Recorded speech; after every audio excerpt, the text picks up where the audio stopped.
पर जानकारी के लिए हमारे संवाददाता सलमान हैदर हमारे साथ जुड़े हुए हैं। सलमान, जो स्थिति है वहां पर लगातार गंभीर होती दिखाई देती है। बूढ़ी गंडक का जल स्तर भी जिस तरह से लगातार बढ़ रहा है, किस तरह से आप पूरी स्थिति को देखते हैं और राहत और बचाव की क्या स्थिति है वहां पर? जी रमा, अभी अभी आपदा प्रबंधन विभाग ने फिर से अलर्ट जारी किया है। 16 जिलों में कुल मिलाकर के तेज बारिश का अलर्ट जारी हो गया है और 9 जिलों में ये कहा गया है कि जो गंडक बैराज से हाई डिस्चार्ज हो रहा है। आज भी आपदा प्रबंधन विभाग ने बताया है कि आज सुबह 4,36,000 क्यूसेक पानी वहां से छोड़ा गया है और इस वजह से जो सबसे ज्यादा प्रभावित होंगे जिले वो हैं बेतिया, यानी पश्चिमी चंपारण, पूर्वी चंपारण, गोपालगंज, सारण, रोहतास, औरंगाबाद, ये सारे जो जिले हैं और जो गंडक या दूसरी नदियों के प्रवाह क्षेत्र में आते हैं। आपदा प्रबंधन विभाग ने यह भी बताया है कि आज गंडक के पूरे प्रवाह क्षेत्र में 100 मिलीमीटर से अधिक वर्षा रिकॉर्ड की गई है लगभग हर जगह। कहीं कहीं जहां कम हुई है वहां भी 60 मिलीमीटर से कम कहीं नहीं हुई है। इसलिए हम ये उम्मीद कर सकते हैं आने वाले दिनों में हमें ये खदशा हो सकता है रमा कि इन जिलों में स्थिति बहुत खराब हो जाएगी। पश्चिमी चंपारण में और पूर्वी चंपारण में भी कुछ जगहों पर माइकिंग के जरिए माइक से ऐलान किया जा रहा है कि लोग ऊंचाई वाले स्थानों या तटबंधों पर चले जाएं। अब सूरत हाल यह है कि कोसी, गंडक और बागमती कुछ स्थानों पर, साथ ही साथ महानंदा भी राइज कर रही है, उसके जलस्तर में वृद्धि हो रही है और ये उम्मीद की जाती है कि कल तक इसका आफ्टर इफेक्ट, इसका प्रभाव देखने को मिलेगा। जी रमा, और सबसे बड़ी बात यह है कि अब लोगों में जो रात में जो लोग तटबंधों पर अपना वक्त गुजार रहे हैं वो जग के गुजार रहे हैं, क्योंकि एक तरफ तो पानी का खतरा है, दूसरी तरफ जो पानी में चलते हुए सांप या ऐसे ही दूसरे जहरीले जानवर हमला कर देते हैं, उससे दुर्घटनाएं हो जाती हैं। इस तरह के खतरे भी उनके सामने हैं। प्रशासन ने अभी सामुदायिक रसोई घर चलाए हैं, 29 सामुदायिक रसोई घर चल रहे हैं, जिसमें 20 से लेकर 25,000 तक लोगों को पका हुआ भोजन दिया जा रहा है। साथ ही साथ एनडीआरएफ और एसडीआरएफ की टीमों को भी पूरे अलर्ट पे रखा गया है। सारे जो जिलों के डीएम हैं, जैसे गोपालगंज है या सहरसा है या सारण है, यहाँ पर जिलाधिकारियों को निर्देश है कि वो पूरी चौकसी बरतें, तटबंधों की सुरक्षा भी करें और लोगों को समय रहते ऊंचाई वाले इलाकों पर पहुंचा दें। जी रमा, बिल्कुल सलमान, यही पूछना आपसे चाह रहे थे कि किस तरह से प्रशासन ने वहां पर इंतजाम किए हैं, जिस तरह से अलर्ट है और काफी गंभीर अलर्ट ये जारी किया गया है। अगर 7 जिलों की बात करें तो उसमें जो निचले इलाके के लोग हैं, जिस तरह की दिक्कत उन्हें हर बार आती है, उसको लेकर कितनी तैयारी है और किस तरह से, जिस तरह से आप एनडीआरएफ और एसडीआरएफ की टीम्स की भी बात की गई है, तो थोड़ा बताइए कि किस तरह से वहां पर एहतियात के तौर पर इन टीम्स को अलर्ट पे रखा गया है। देखिए, टीम तो अपनी जगह अलर्ट पर है ही, प्रशासन अपनी तरफ से कर भी रहा है और एनडीआरएफ पूरे साल जो फ्लड प्रोन एरिया है, बाढ़ प्रवण इलाके हैं बिहार के, खासतौर से चंपारण का जो इलाका है, मधुबनी है या बेगूसराय है, मुंगेर है, इन जिलों में एनडीआरएफ पूरे साल प्रशिक्षण देता रहता है कि जैसे आप आपदा के समय आप क्या क्या तैयारी रखते हैं। और साथ ही आपने दृश्यों में भी देखा होगा कि थर्मोकोल के जो आजकल फिश रखने के जो बॉक्स आते हैं उनको जोड़ करके या बॉटल्स को जोड़ करके नावें बना रहे हैं लोग। जहां नावें नहीं हैं उनका इस्तेमाल करके उन पे बांस रख करके और आराम से चप्पू चला करके वो एक जगह से दूसरी जगह जा रहे हैं। नावों का इंतजाम पूरा कर लिया गया है जो बाढ़ प्रभावित क्षेत्र हैं। जी सलमान, आप नजर बना रखें। फिलहाल शुक्रिया पूरी जानकारी के लिए।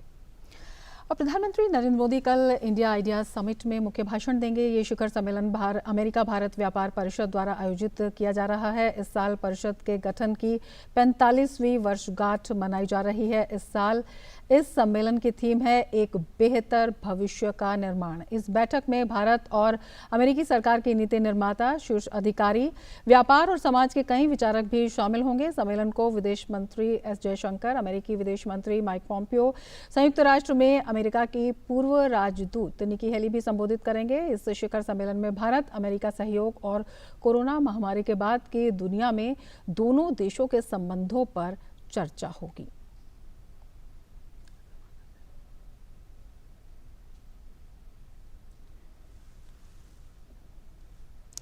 तो बेहद अहम ये समिट, और इसके साथ ही रिपोर्टर्स चैट में आज बस इतना ही। नमस्कार।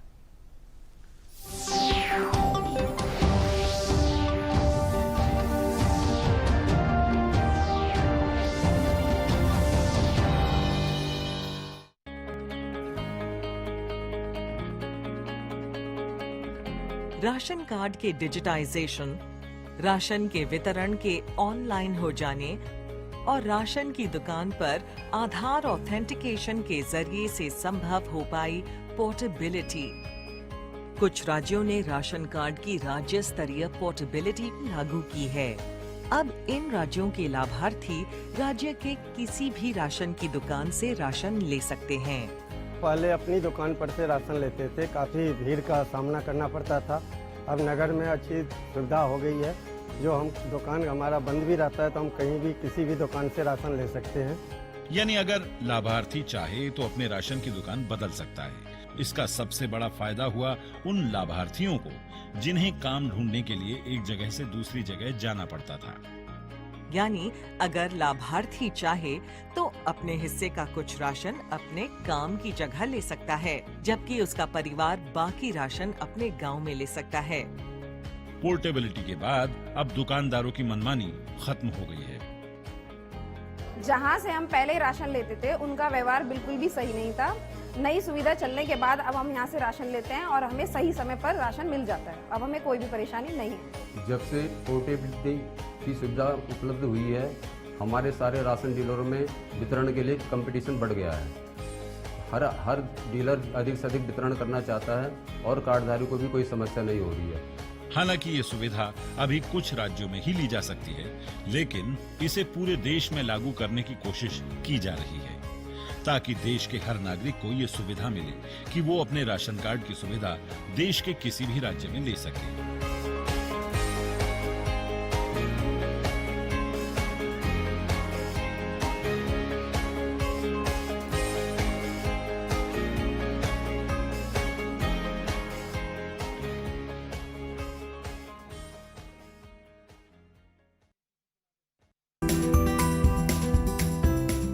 महामारी के इस दौर में जब लोगों ने नहीं छोड़ी हिम्मत, दिखाया कुछ कर गुजरने का हौसला, बड़ी से बड़ी मुश्किल को बनाया आसान, ऐसे ही हौसले और जज्बे की कहानियां जो बन रही है प्रेरणा, बढ़ा रही है आत्मविश्वास। आप देख रहे हैं गुड न्यूज जज्बा इंडिया का।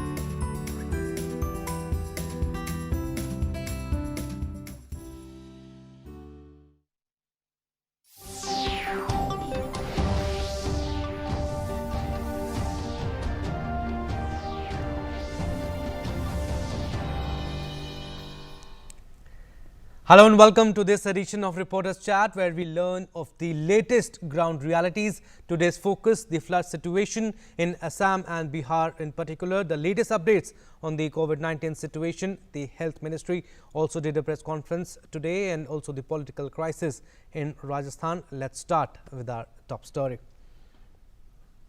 The Rajasthan High Court on Tuesday requested the Legislative Assembly Speaker to defer action on disqualification notices to dissident Congress MLAs till July 24th. The court will pass appropriate orders on the writ petition filed by Sachin Pilot and 18 dissident legislators on July 24th.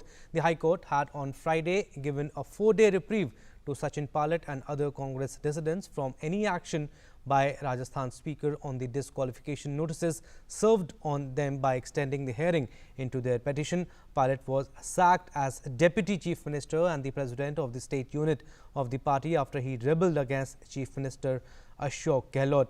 Speaker C.P. Joshi is likely to take action against the rebel MLAs irrespective to the court's decision. And also in other news from Rajasthan, the Central Bureau of Investigation team has questioned Rajasthan Chief Minister Ashok Gehlot's OSD and close aide Devram Saini in connection with the suicide case of Rajasthan police officer Vishnudat Vishnoi. A special crime unit of CBI Delhi is in Jaipur to probe into the death case of Vishnoi, who was SHO of Rajgarh. The team questioned OSD Devram Saini for about 2 hours in Jaipur this morning, while CBI also had questioned Congress MLA and Olympian Krishna Punia yesterday in connection with the suicide case.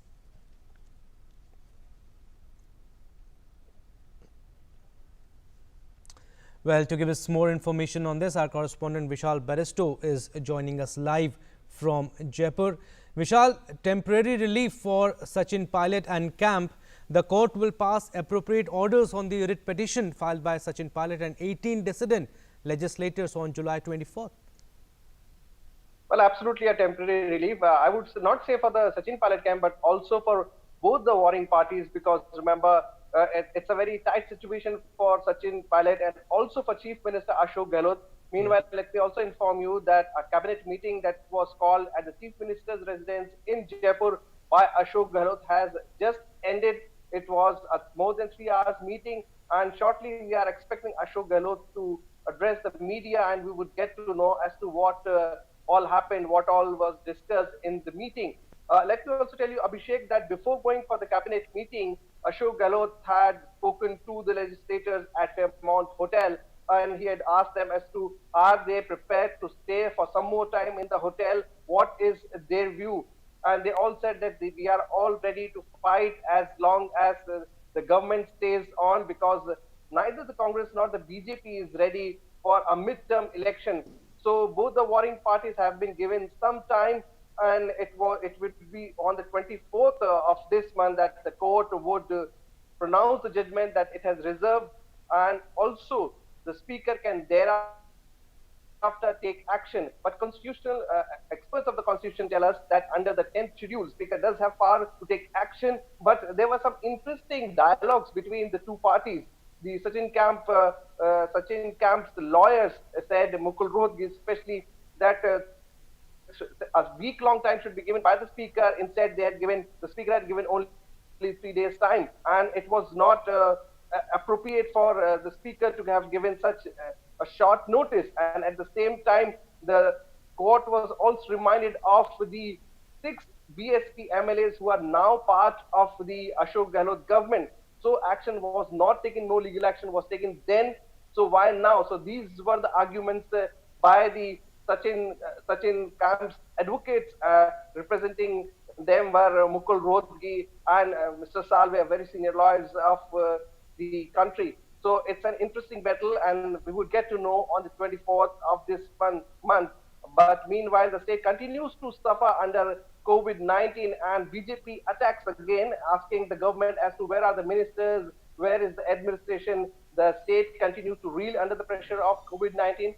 And also an interesting turn, the OSD and close aide of Chief Minister Ashok Gehlot, Devaram Soni, he was also questioned by the CBI. I remember yesterday, on the 19th, Ashok Gehlot had stopped CBI investigation without permission of the state government in the state. But still, the OSD was questioned today, and the OSD was questioned with regard to a suicide of the SHO, the station house officer of Churu. And in this regard, the CBI is also trying to question the MLA from Rajgarh. This is going to be a very, very important issue as far as this thing is concerned. And Krishna Punia, who is not there at his house, she is there camping in the Fairmont Hotel, is quite an interesting move.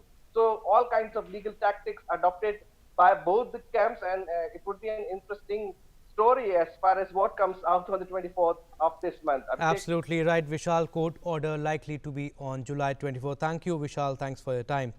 So let's go across live where Nirmala Sitharaman, Finance Minister, is speaking on India Idea Summit. We were able to move better on the ease of doing business, and therefore continuous exchange of thought, continuous tendency to reform, undertake such structural reforms which will make a big difference is something which Prime Minister Modi has never forgotten. And I would just put across to you that even during this pandemic, when we were trying to ensure that nobody goes hungry, everybody gets their due, deliveries are made at their doorstep, and money is given to people in their bank accounts and so on, even as the priority was on that, enough and more work was done in consultation with stakeholders, all through video conferences and so on, even during the lockdown, and very many big-time announcements on reform, structural reform, have all been made during this period. That is, even when the challenge of the pandemic was before us, we ensured that we used this opportunity to come up with some of the major structural reforms which have waited for decades, opening up agriculture, allowing farmers to choose who they sell their product to at what price may sound simple, but it was a reform which was dependent on so many provinces. Every state had to agree.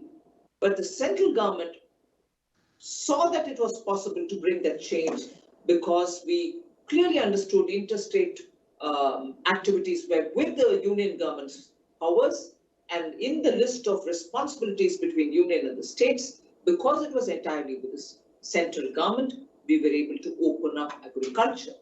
Labor codes are also being completely changed. New freshness is being brought in. Those codes will get cleared in the parliament. And above all, during the lockdown, the several things which have been done have now borne fruits that I can confidently tell you that we are able to see green shoots. And you might say it's a bit too early to say that, but the indicators that are before us are very, very clear that the power consumption has increased, toll collection and the roads have increased. Very clearly, the bank operations and their transaction of businesses, particularly the digital mode and not the ATMs, have increased in their traction. Very clearly, these are signs. The PMI managers index is also improved. So I can see that the stimulus that we gave, which has touched about 10% of the GDP, has actually made a big difference for companies which want to come out of the lockdown and the effects of the lockdown. Now, Absolutely. This was Finance Minister Nirmala Sitharaman speaking on India Ideas Summit to be held tomorrow, and Prime Minister Narendra Modi will deliver the keynote address. And to give us more information on this, our correspondent Abhishek Jha is joining us live from Delhi. Abhishek, the summit will witness discussions on areas including India-US cooperation. Yeah, Abhishek, the thing is that globally, India and US have been very much in sync when it comes to facing global challenges. Recently, we have seen that Prime Minister has committed to the world that India is readily making its resources available in fight against the global pandemic, Corona. So this whole summit that India and US senior leaders and diplomats and government officials will be addressing, it will be dwelling upon the issues of how to deal with COVID-related issues that can be, economic issues, logistical issues, maintaining supply chain issues, and all those geopolitical scenarios will of course come on the table when Foreign Minister S. Jaishankar and his counterpart or US counterpart Michael Pompeo will also be sharing the stage, and this whole thing is happening virtually, so they'll be addressing and people will be listening to them across the globe. So this whole policy dialogue will uncover a US-India collaboration and approach in facing the challenges that is coming out of this COVID crisis and how to deal with them in post-COVID world.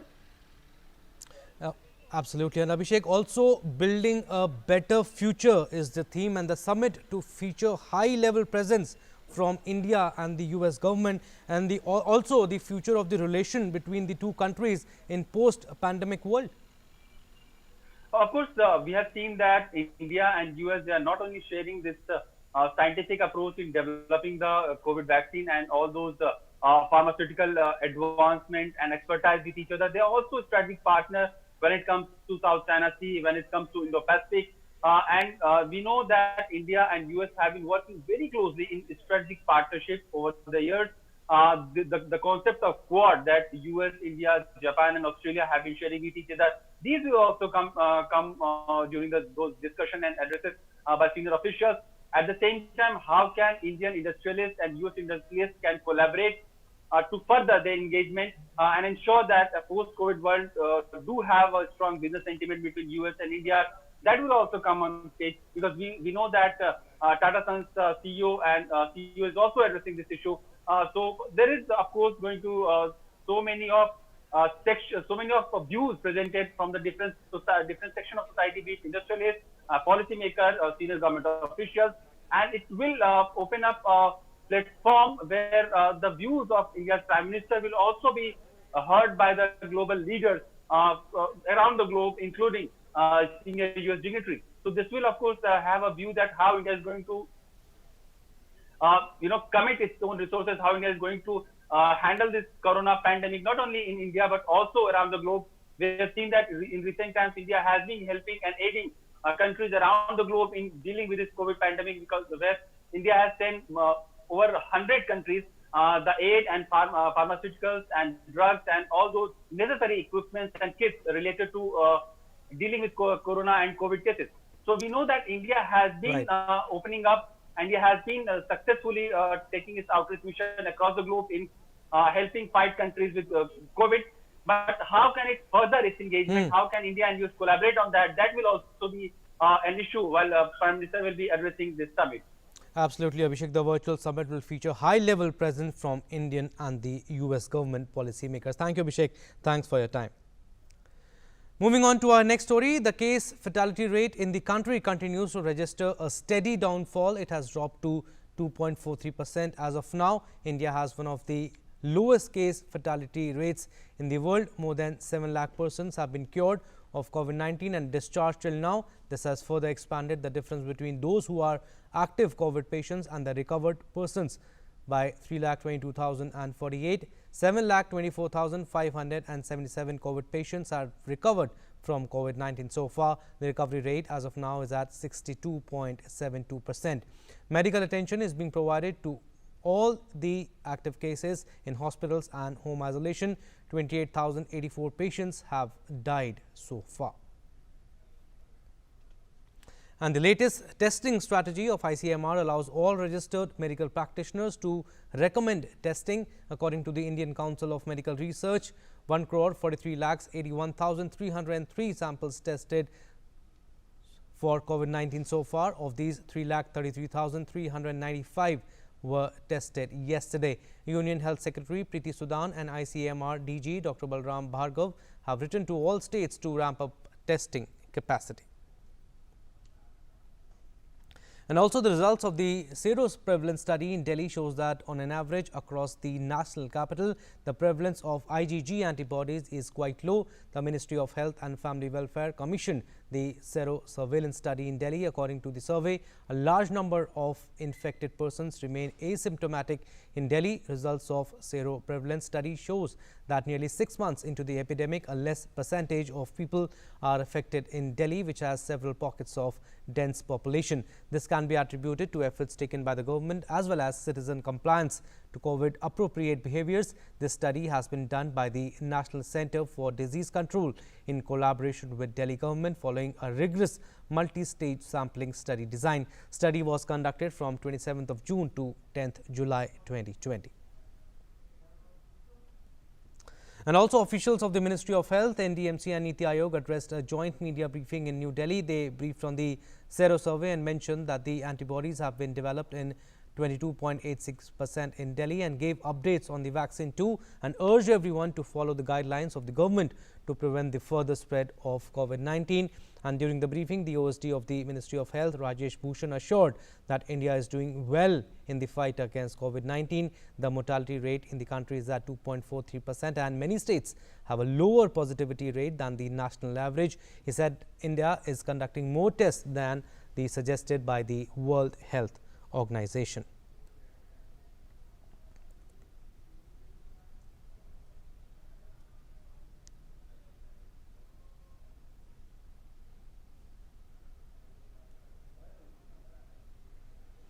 Right, to discuss more on this, our correspondent Nitendra is joining us live. Nitendra, first of all, the key highlights of the press conference of the Health Ministry. They clearly said that the mortality rate is low and there is no community transmission, and urge people to maintain the norms of social distancing and the mask is mandatory.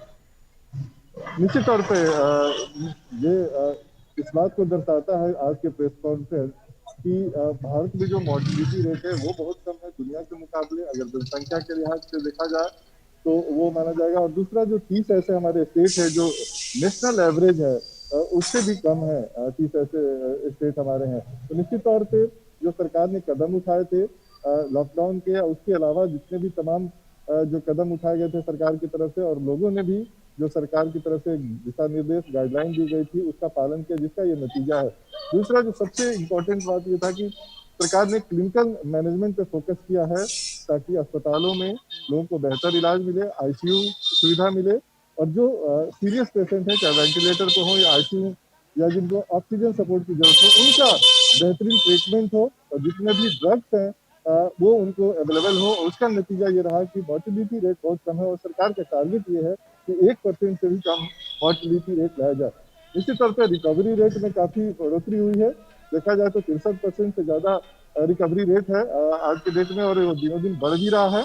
और निश्चित तौर पे जो positivity rate है उसका कारण ये बताया गया स्वास्थ्य मंत्रालय की तरफ से कि क्योंकि टेस्टिंग कैपेसिटी बढ़ाई गई है, पर डे 3 लाख से ज्यादा लोगों का टेस्ट हो रहा है, इस वजह से इतनी केसेस देखने में आ रहे हैं।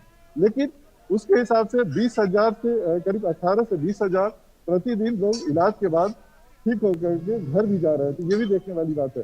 तो तीसरी इंपॉर्टेंट चीज थी कि जो सीरो सर्वे दिल्ली और में हुआ था उसका रिपोर्ट आज जारी किया गया है, और उसमें ये दिखाया गया है कि 23% जो कंटेनमेंट जोन के आसपास लोग हैं वो भी संक्रमित होकर के उनमें एंटीबॉडी बन चुकी है, एसिम्प्टोमेटिक है। उनका इसका मतलब ये है कि 23% ऐसी पॉपुलेशन है जहाँ पे संक्रमित तो हो चुके लेकिन उनको पता नहीं चला। लेकिन एक सावधानी और जरूरत है बरतने की, जो बार बार आगाह किया गया है कि 70% से ज्यादा पॉपुलेशन अभी भी ऐसी है जिनको संक्रमण हो सकता है।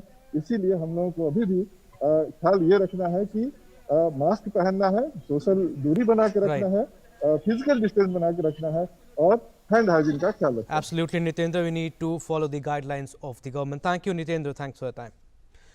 Moving on to our next story, as Assam witnesses frequent shower, no significant improvement could be seen in the overall flood scenario today. Above 24 lakh people still remain affected in 24 districts and 2,254 villages under 70 revenue circles, along with more than 1,09,000 hectares of cropland are still submerged.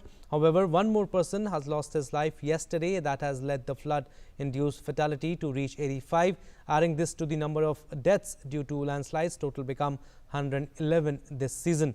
The Brahmaputra in 5 districts along with other rivers are above danger marks. Golpada, Barpeta, Morigaon and Dubri are the worst affected districts. Over 48,000 inmates are taking shelter in 276 relief camps presently in district. Also, Chief Minister of Assam Sarbanand Sonowal today inspected flood and erosion affected areas near the Ai River at Tulis Hora and directed officials to take necessary measures on a war footing. Several parts of Chirang district are facing floods and erosion. Relief work is going on 24/7. Well, to give us more information on this and the latest updates, Kamal Bora is joining us live from Guwahati. Kamal, what is the current situation now in Assam? The flood scenario in Assam remains unchanged, although yesterday we were talking that the water level receded further in some rivers of Assam. Yes, Abhishek, situation have not changed this. Today also it is more or less same as it was yesterday. In fact, 2 more persons have died today also, making the total death toll due to flood 87 right now. And somewhere indicating that situation is still grim in most of the parts of the state, though we have seen that water level started receding in many parts of the state. But due to the rain, incessant rain in the last 2 to 3 days, the receding trend has come to a halt, and it is in a stable condition right now, and which may turn into bad at any moment of time. And due to this rain itself, the pace of improvement in the state have slowed down badly. And if we talk about the IMD prediction, apprehension is still there. In fact, up to 25th of July, there are probably more than 50 to 75% probability are there heavy rainfall may occur, and that is why it has pushed the situation into uncertainty. Definitely, to get rid of this deluge, people of the Assam may have to wait for some more time. Abhishek. And also, Kamal, State Chief Minister Sarbanand Sonowal said people of our state continue to fight both COVID-19 situation and also the floods. And he assured that the central and the state government is providing all kinds of assistance to the people. But tough times for the people of Assam, they have to deal with COVID-19 and also the floods. Yes, Abhishek, Assam is really going through a very critical phase at this moment. In fact, I must mention that at this moment, no, I think other state in the country is going through such a phase, because at the same time, the COVID-19 is in its peak. Every day, more than 1,000 cases are being detected. At the same time, this flood has created havoc, and the state is fighting with both the issues right now. If we talk about the rescue and relief operations, everybody has to maintain their social distancing norms. At the same time, they have to think of the lives also. They have to save lives also. I'm talking about especially the rescuers. So in such situations, providing relief to the people who are stranded, who are in rescue camps, at the same time providing medical facilities and also the treatment and quarantine facilities, all other facilities required for this situation for the COVID infected persons. So dealing with both these situations has created lots of challenges, but the state right now facing both the challenges with high spirit, and to a great extent the state has get success. Even the recovery rate has also improved above 64%, 65%. It is just below Delhi, Gujarat and Tamil Nadu. So in such a situation, the success that Assam has achieved at this moment, it is commendable. And also, Kamal, like you said, the situation is still grim, and like we also read in the story that about 24 lakh people still remain affected in 24 districts, and around 2,254 villages under 70 revenue circles along more than 1,09,000 hectares of cropland are still submerged. But what about the forecast? What is the forecast saying? Definitely, already I have mentioned, Abhishek, that IMD already has predicted in their bulletin that up to 25th of July, there are probability, 50 to 75% probability are there. Heavy to heavy rainfall may occur at the isolated places across the state. So this is somewhere, pushing the flood scenario into uncertainty. The improvement we have observed in the last few days, the recent incessant rain has slowed down the pace of this improvement. And definitely a situation may turn into bad at any moment of time, because today also we have seen rainfall across the state, and if this rain situation continues in the next few days, definitely people have to wait to get rid of this to get rid of these issues for some more time. Abhishek. Absolutely, the situation is still grim in the state of Assam. Thank you, Kamal. Thanks for your time. Moving on to our next story, a fresh spell of heavy rains lashed the national capital on Tuesday, inundating low-lying areas and affecting traffic movement in parts of the city. Residents shared pictures and videos on social media of rainwater gushing into their houses and vehicles navigating waterlogged roads. Kuldeep Srivastava, head of the Regional Forecasting Center of India Met Department, said major weather stations in Delhi, including Safdarjung and Lodi Road, recorded around 20 mm rainfall. He said light rains are likely to hit the city till Wednesday morning. Thereafter, isolated light rainfall is predicted for 2 to 3 days. Well, to give us more updates on this, our correspondent Tapas Bhattacharya is joining us live from Delhi. Tapas, a fresh spell of heavy rains lashed the national capital today again. What is the update? Hope people didn't face the same problem, or they again had to face the waterlogged roads?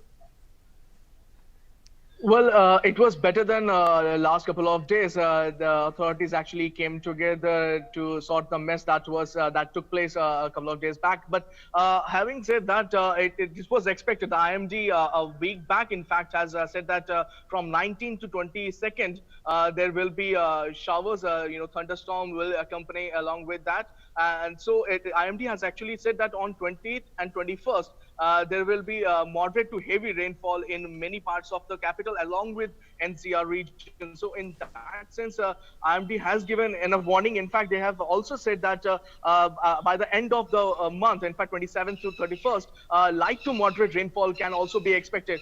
This is because of the fact that there is the monsoon trough that is there along southern UP, which along with the westerly winds that is coming from west to east. These are actually making the whole monsoon more effective. Remember, Delhi as well as the northwestern part of the country is currently having a deficit, 50% deficit, more than 50% deficit in rainfall. Whereas in eastern part of the country or even the northeast part of the country, there is a abundance of rainfall. So in that sense, you would say that this fresh spell of rain actually came as a boon to many people who were reeling under Right. intense heat as well.